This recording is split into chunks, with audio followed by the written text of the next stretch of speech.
Good morning guys, good morning. Ngayon, ang recipe natin ay magluto tayo ng galonggong na paksiw.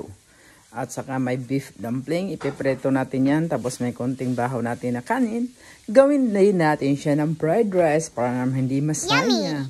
Okay, mag-start na po tayo magluto sa kusina.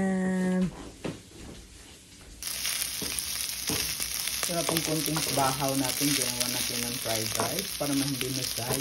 Yan, nilagyan na lang sibuyas, konting oil. Ikot-ikotin na lang siya at saka konting bawang.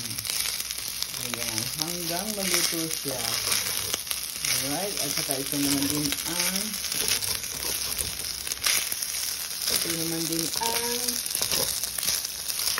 galunggong na paksiw. Ayan, pinakuluan ko pa ng 1 oras para mawala yung langsa. At saka lagyan mo isang kunting oil naman.